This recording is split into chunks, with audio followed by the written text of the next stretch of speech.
Que onda, vatos locos? It's your boy Dave in the 702 coming at you for Tailgate Talk, NFC Championship Edition and the AFC Championship Edition. Excuse my rough voice. I think I'm getting sick. Shout out to my co-host all the way from the city of brotherly love, Philly Irish Eagles homie, Drew Evo. Que pasa? What's up, Dave? Hanging in there, man. I'm doing all right. You know, my wife came down with a little something, and I think, sure enough, today I feel like I'm coming down with it. And so maybe my plans for this weekend for the NFC Championship might get rearranged, but that's all good, man. I'm going to be chilling, keeping in touch with the Niner faithful family here in Las Vegas, and enjoying everything that comes with that, man. That being said, we got to preview this NFC Championship game. Shout out to my boys on Dale Media, first in the room. Shout out to everybody that watches the Shoe Shine on Monday nights, Drew.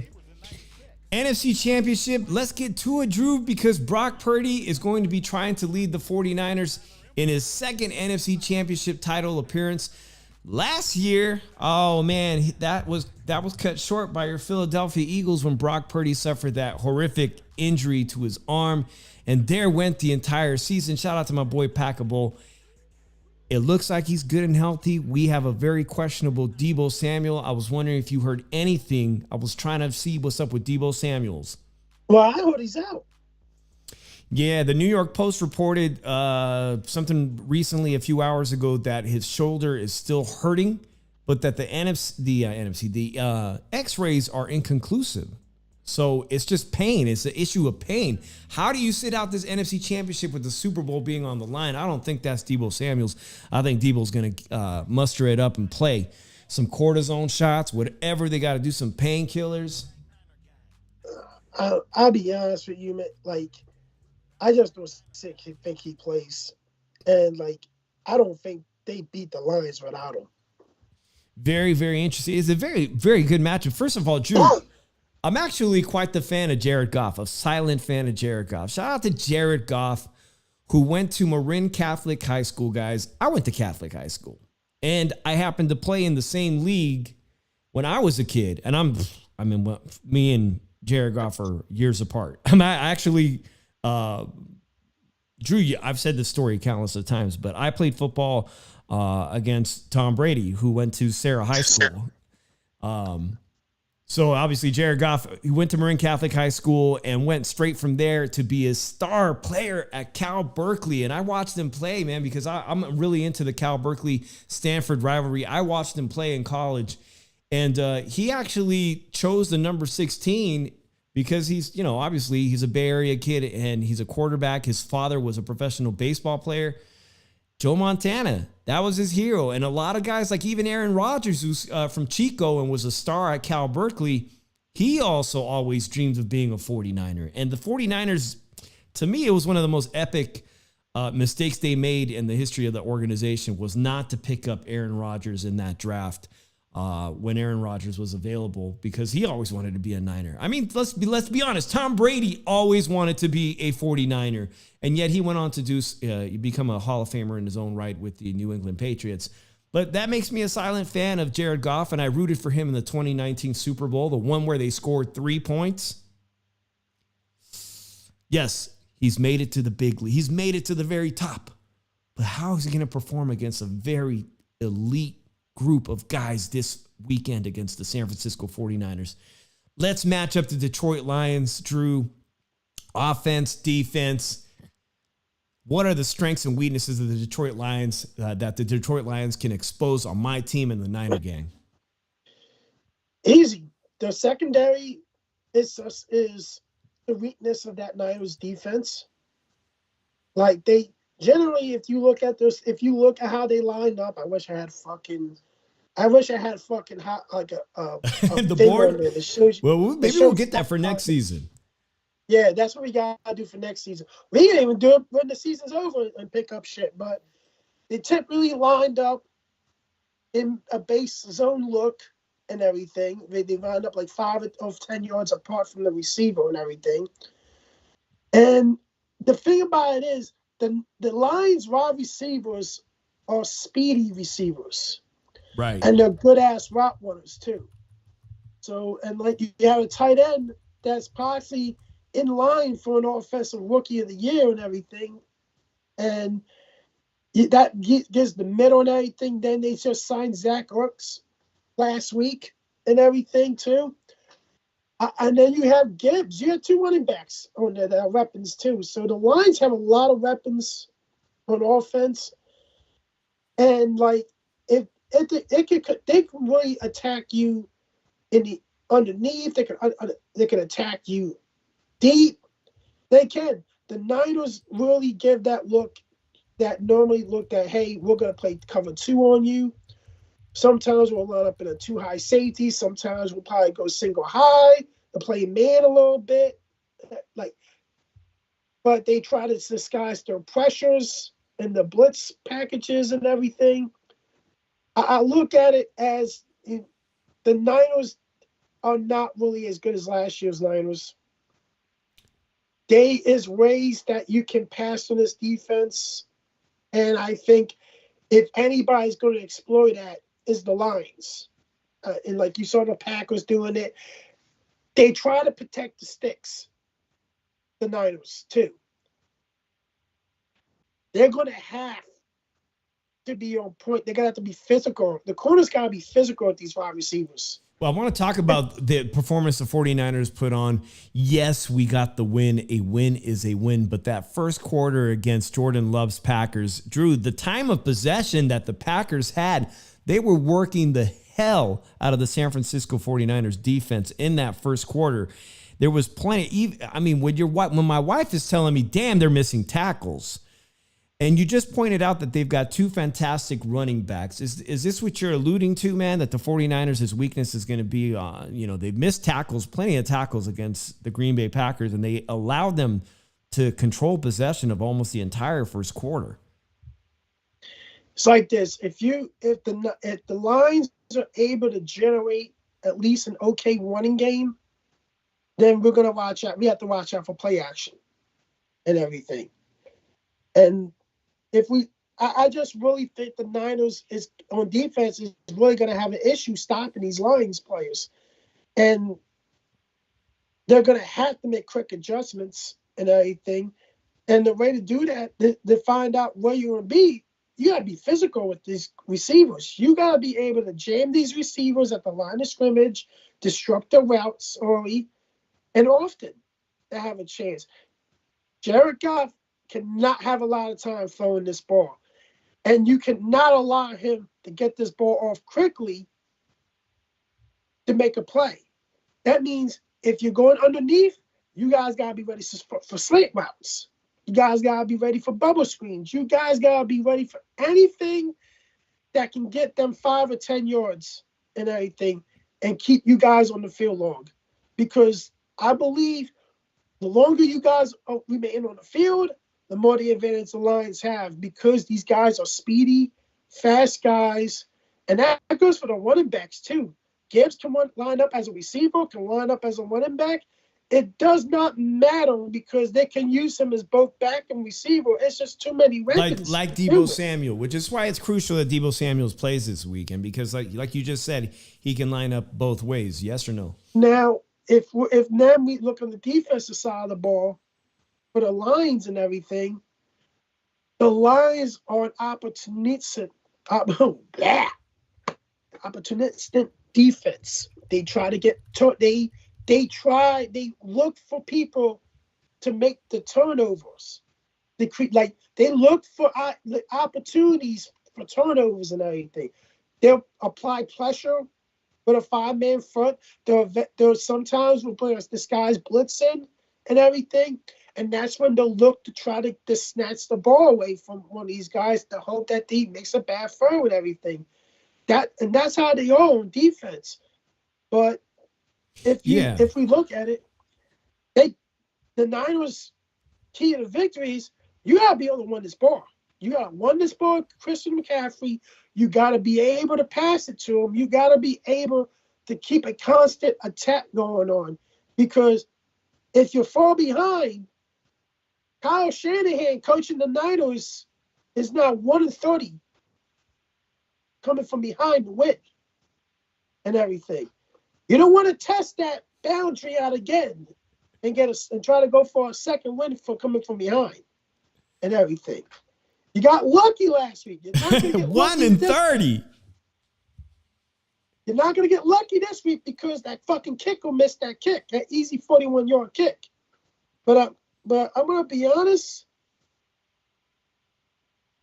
I think even with Debo not 100%, I don't think they beat the line. I think the Lions have a clear-cut advantage in this game. And look at it. These guys are stingy on defense. The Lions' defense can be stingy. They're one of the stingiest units in the league. Even though they're the middle of the pack when it comes to yardage-wise and everything, they're one of the stingiest defenses in the league that creates turnovers, pressure, everything.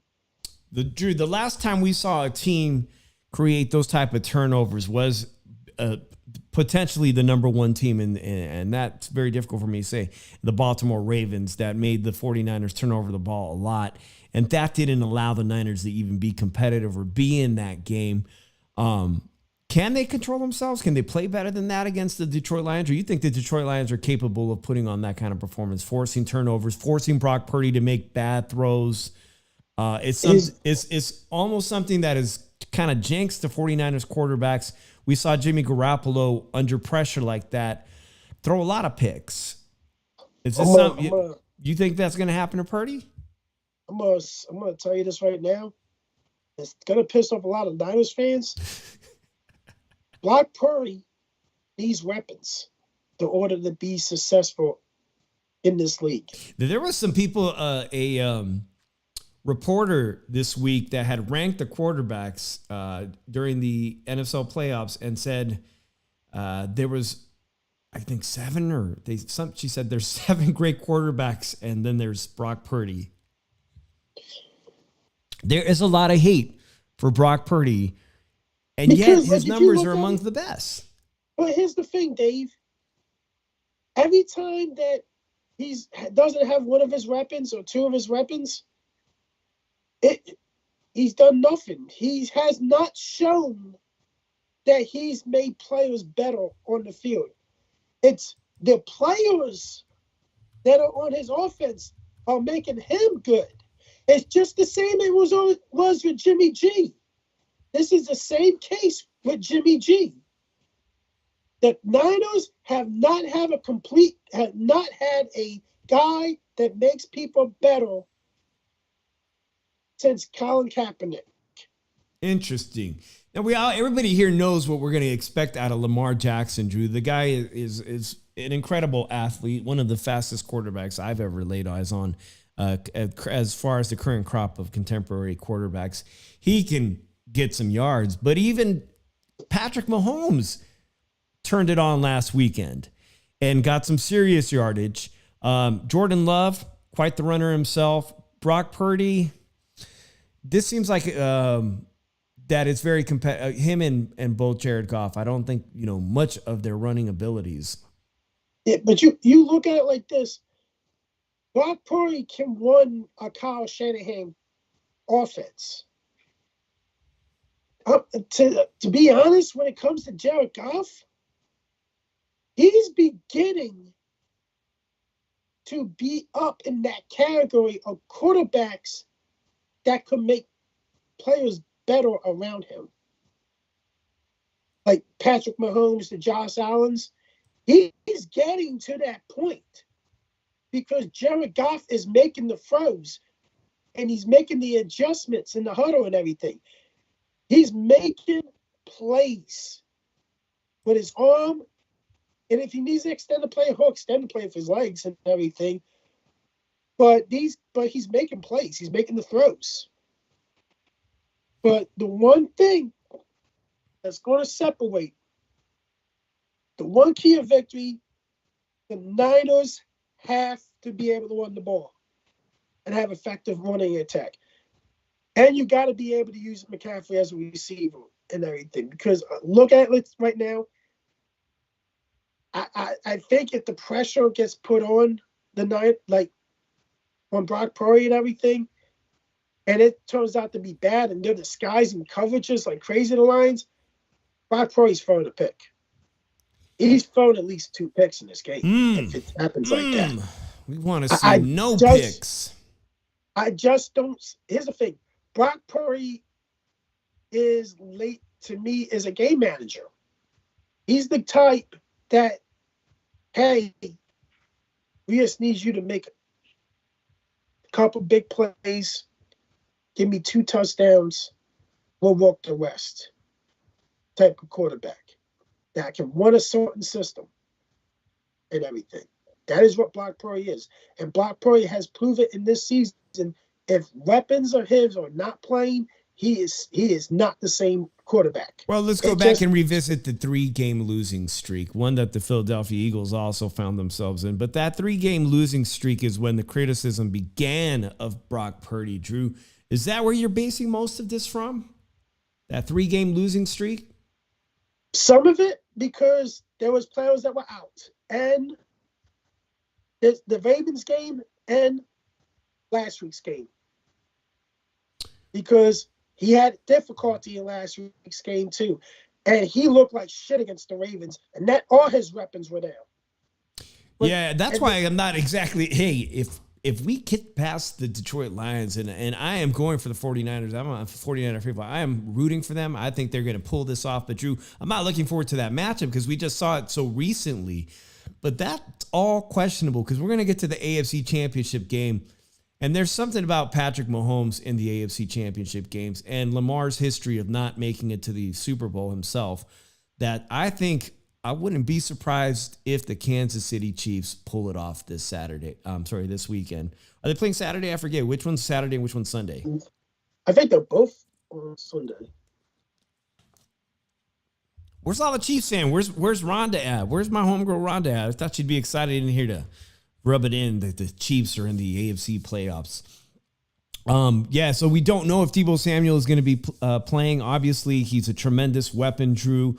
Obviously, he's a guy that can put together a lot of yards.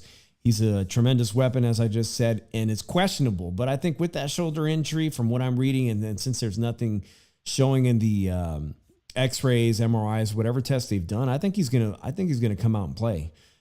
There's way too much on the line here, a potential visit to the Super Bowl. And the 49ers every 49er fan dreams of getting that, just picking up one more trophy to add to that tremendous collection in Santa Clara, California.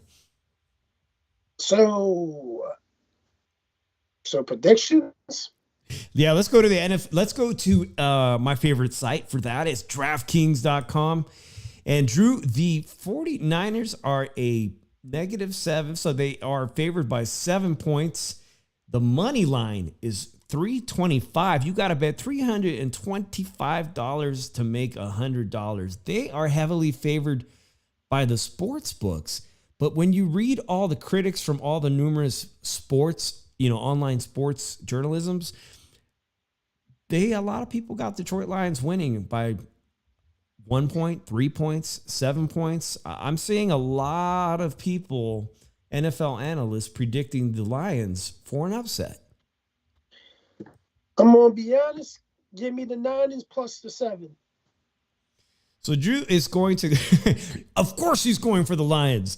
Hey guys, I appreciate it. Don't forget to hit that like. I know it's not normally our thing, Drew, but Drew and I have been trying to put together good quality content here on Tailgate Talk, a place for us to talk about something else other than boxing. And who doesn't love football?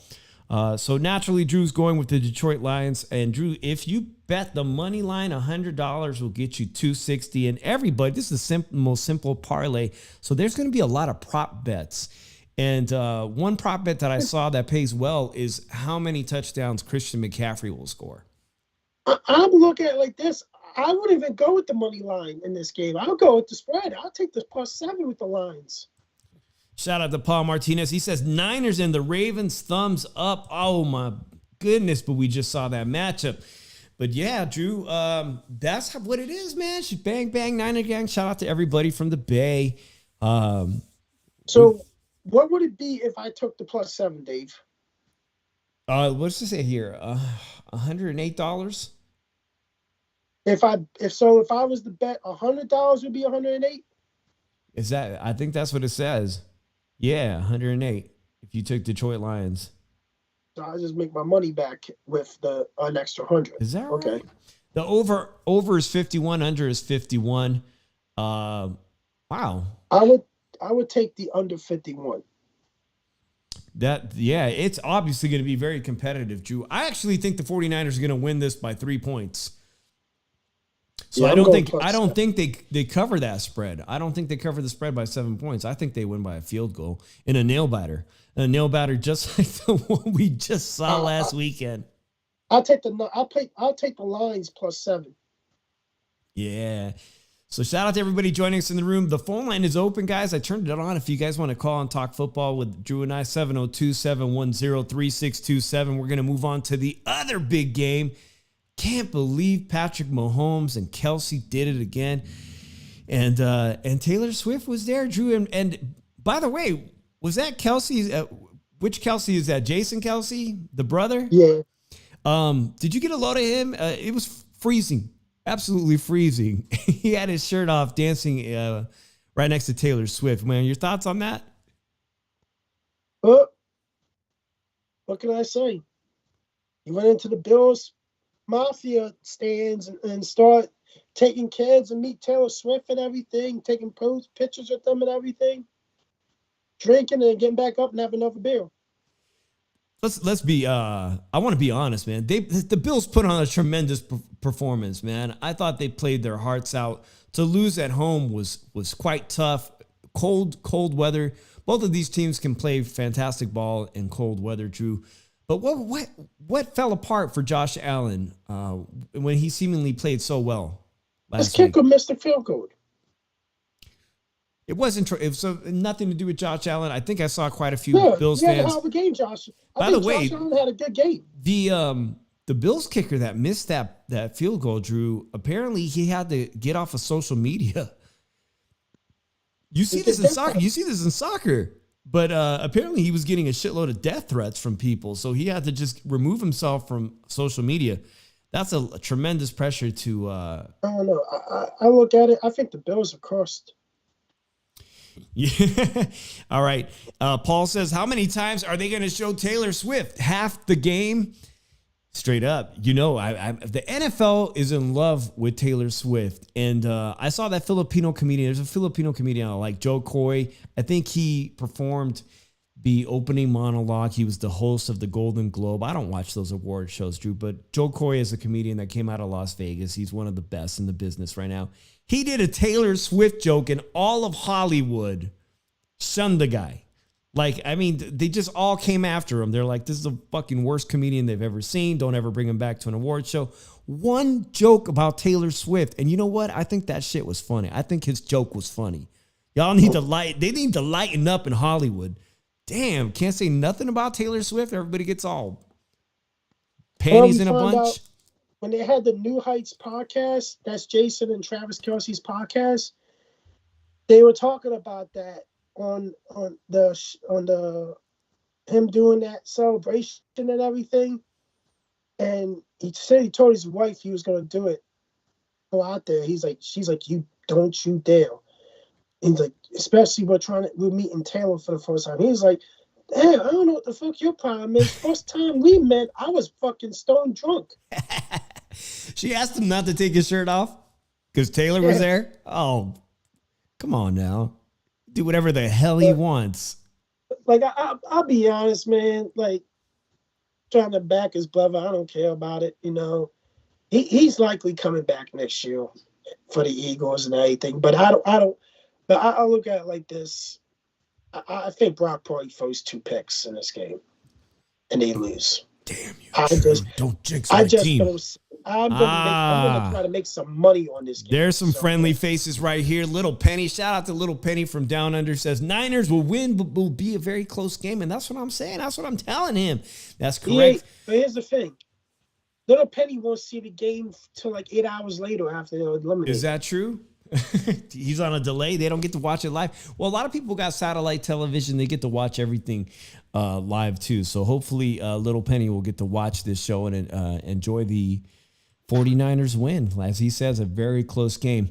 Drew, speaking of Travis Kelce, obviously I I believe he can potentially beat a playoff type for tight ends. He is right behind Jerry Rice, or for tight ends or receivers with, I think, 14. And Jerry Rice had 16 career touchdowns in playoff games. So he could I think he's just down one. If he catches 2 touchdowns this weekend, he will beat the great Jerry Rice's record, which is very interesting. So I think there's going to be quite a bunch of prop betting on whether or not Travis Kelce can break Jerry Rice's record. And that shit's very important. Obviously, I'm interested in preserving Jerry Rice's record. But that being said, Travis Kelce still has a lot of football. It's not like he's going to retire next year. And Drew, I am really interested in this matchup with young Kyle Hamilton of the Ravens. This kid is a beast out of Notre Dame, one of the best safeties in the NFL right now. And he matches up, I think, perfect. 6'4", 240 pounds, a speed demon himself. Will he be able to contain, from what we've seen, will he be able to contain the great Travis Kelce? They seem to match up perfectly. I think Travis Kelce might break the record on Sunday. More 49er hate. I'm sure.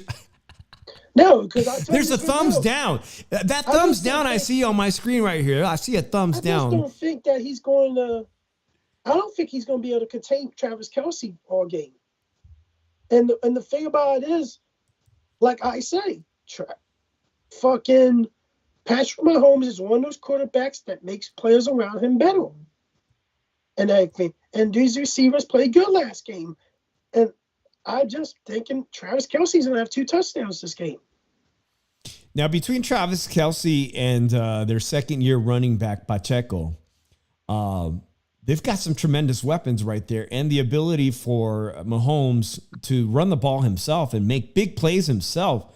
This is why, I never rule out, as much as I dislike Patrick Mahomes, I never rule him out because he is a special quarterback. He did beat my 49ers when Jimmy Garoppolo had a chance to beat him. Jimmy Garoppolo didn't rise to the occasion, and Patrick Mahomes did. And he has, as a wild card team, to be in the AFC Championship.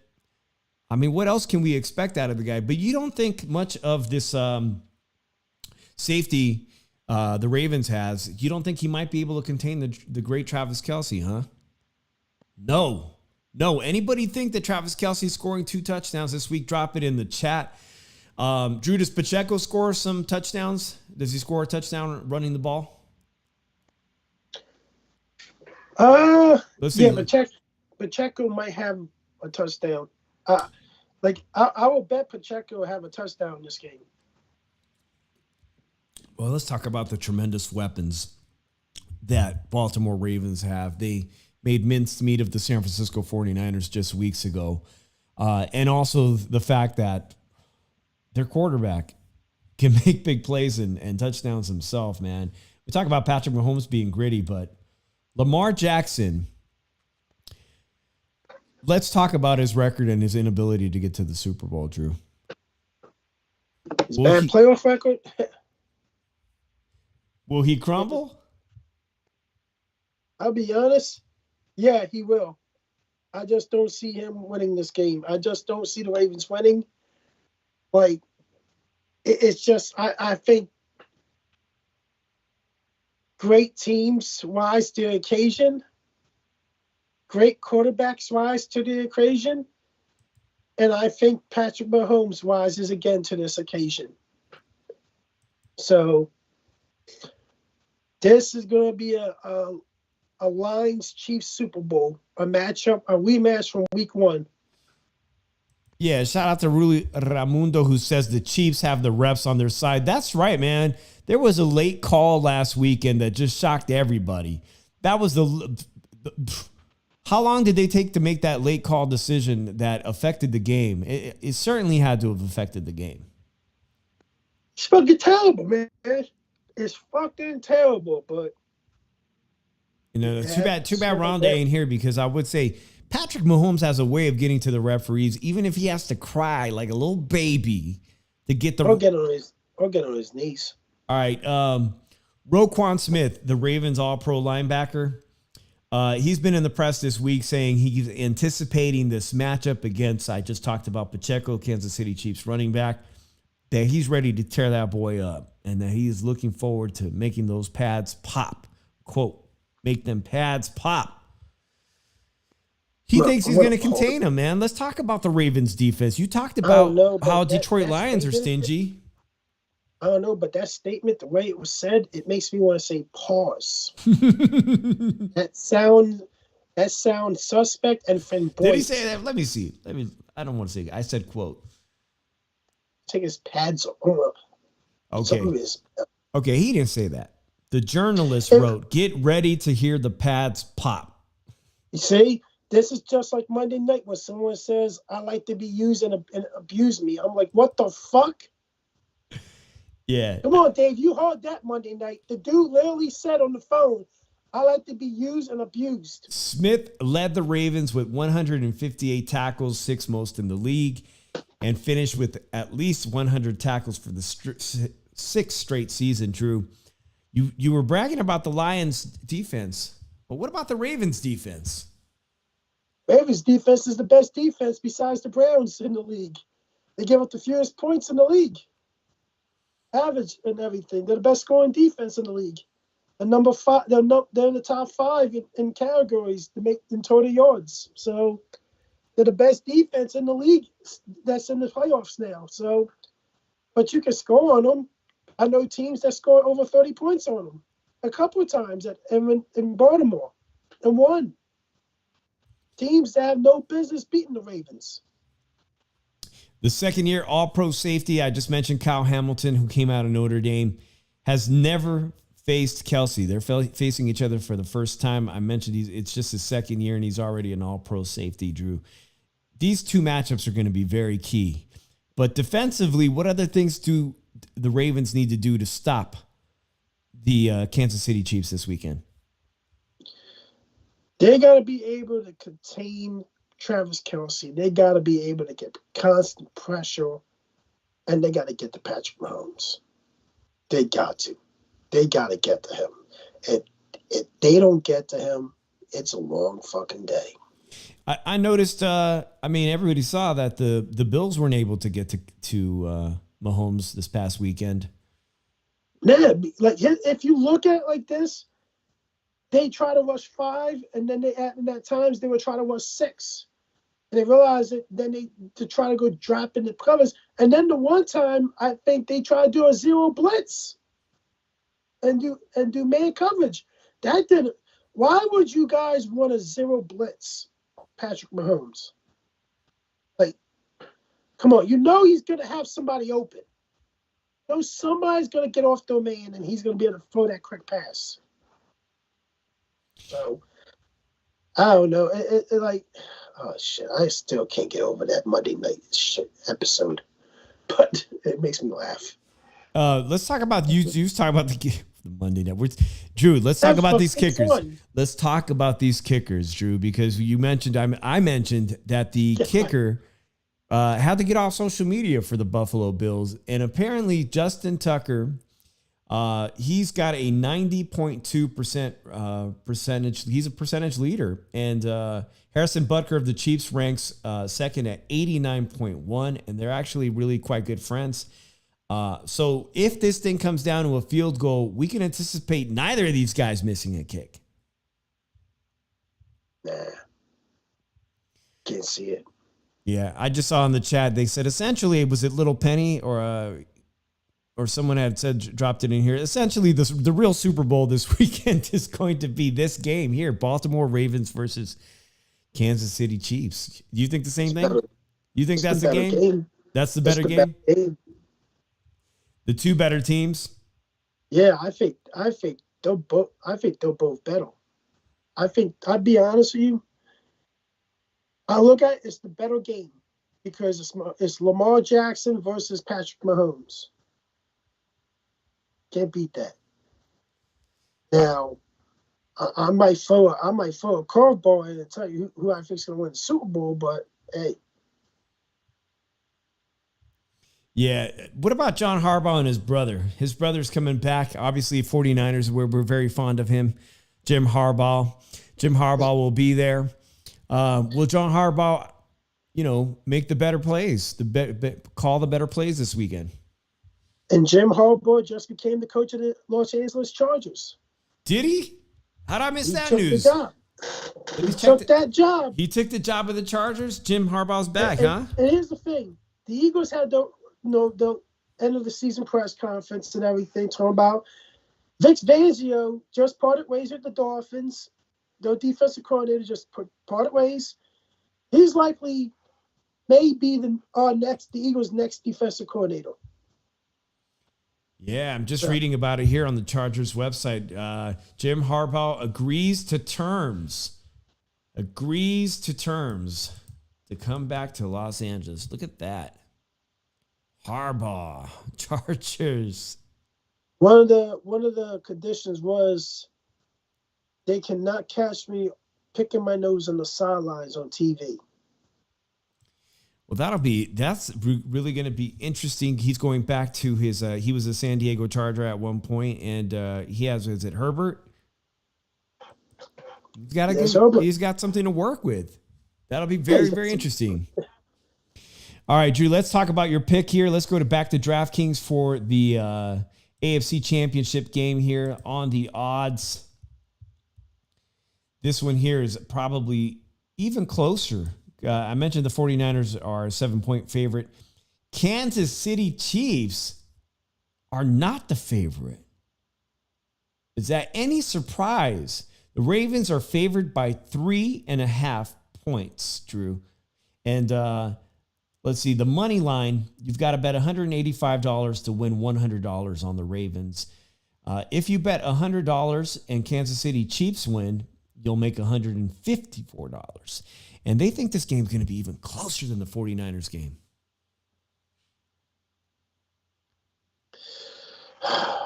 I'm picking the Chiefs, and I'm going to take the spread. Interesting. Again. Too bad Rhonda's not in here. Because she'll fucking enjoy that. Because I think that somehow, some way, the Kansas City Chiefs are pulling off the upset this weekend.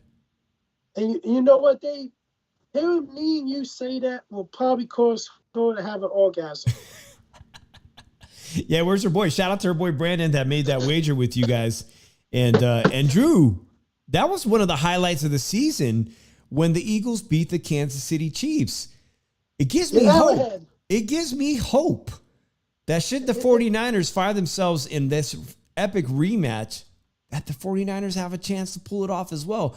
But I'm not saying that's the team you guys beat is not obviously how the Kansas City Chiefs are playing right now.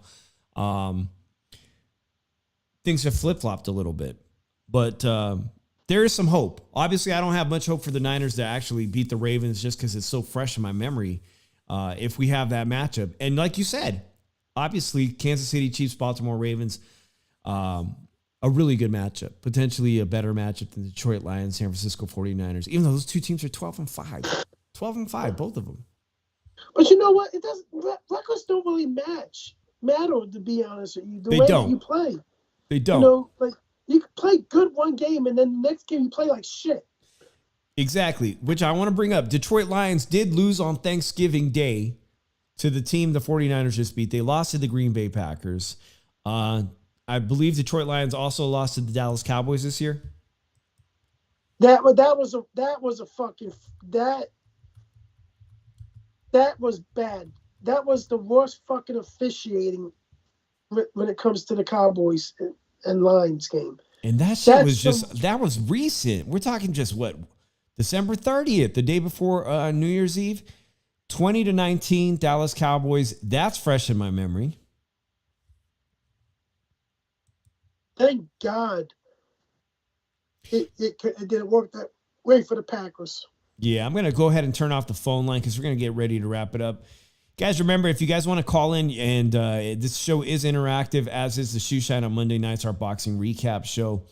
But I spend, Drew and I are anxiously trying to get monetized because I actually spend money on this show I've got really nice equipment. You know, I broadcast in 1080p. I try to do what I can to help Drew out with microphones too. And we spend money on this phone line. This is a voice over IP line. And I was just telling Drew, but I think I have to pay like 5 cents a minute. So a 60-minute show, whatever. It's not much, but you do a couple shows a week, like 3 shows a week. It adds up being another bill. So, hey, any money we get when we finally get monetized from the help from you guys, whether you're subscribing, watching, hitting the like button, dropping comments, all that shit goes to helping Drew and I get monetized finally and putting back and investing into our show. So make sure you send the show to somebody. Share the show with somebody you know on social media. Maybe they'll subscribe, man. We appreciate that so much. So, Drew, I gave you the odds, and you're going with Kansas City Chiefs? That is with the spread again. With the spread again. Anybody else want to drop their predictions in the chat? Drew and I are going to be back on Monday night. There's some very exciting boxing. Obviously, you guys know Jaime Munguia is back in the ring against the UK fighter, John Ryder, who just fought Canelo Alvarez. That's going to be a hell of a fight. We've got playoff football. I made some bets on that card. Now, are there any, if you can do a parlay, Drew, are you going to do a parlay on this weekend? I was thinking about it. Like, I don't know if you noticed this. I was looking at the DraftKings earlier. That Christina Cruz versus Gabriela Fundora fight got wider. The odds got wider. If I would have waited, I would have been able to win another fucking $70 because now she's a plus 1,000. Wow, they really don't think she got any chance, huh? They don't think she got a chance. And like, here's the thing: if I was to do that, if I was to put those 2 fights on a parlay with the Chiefs and the Lions, I would win. I saw it. It says I will win like $3,200 for a $10 bet. I gotta check out those parlays, man. There's an opportunity to make some money here this weekend. I appreciate everybody watching the show, Tailgate Talk. We're just one game away from Super Bowl weekend. I am going to try to finish a video. I hope I can have it ready for this weekend, Drew. It's I went to the Raiders restaurant in Las Vegas. And shit, that place impressed me at the M Casino. So I'll be dropping that video real soon. But so you guys can see what it's like going to the Raiders restaurant. Obviously, the Raiders are hosting the Super Bowl, and everyone and their mama will be coming here. So I hope to be putting out some very interesting content for Super Bowl week. And what I would really like to do, Drew, is take this show on the road for the Super Bowl and do Tailgate Talk. Figure it out how I can go do it remotely, maybe at the Raiders restaurant that I was just telling you. And we could do Tailgate Talk, and I could be at the Raiders restaurant, and you could be in Philly, man. So make sure you guys stay tuned. We got one more show, Tailgate Talk Super Bowl preview. I just got to say this. Do you guys want to see the uncensored version of the video where he shows up in Niners gear in that Raiders restaurant? I'll show up in Niners gear. Ain't nobody going to say shit. They're going to throw food at him. They're going to throw food at him. I've been around plenty of night. Man, Drew, let me just tell you. This city, Las Vegas, is great because I feel like I didn't even leave home at times, man. I can go out on Saturday and Sunday to go to the grocery store in Las Vegas, and I'll just see I'll see tons of people wearing Niners jersey. It's like I didn't leave the Bay Area. It's an extension, a little bit of an extension of the Bay Area, and I love it. And I love seeing all the Niner fans. So shout out to all my Vegas Niner Nation, Niner gang. He has a Raiders thing on his plate. By the way. Don't remind everybody, man. They have to. They got to go back and watch Monday Night Show to hear my dirty little secret. All right, Drew, I appreciate y'all. Make sure you drop a comment. Let us know who you think is going to win these games on Saturday and Sunday. Just drop it in the comment section. Let us know. You know it helps the algorithm, Drew. And I'll see you, Drew, on Monday night, man. Peace out, everybody.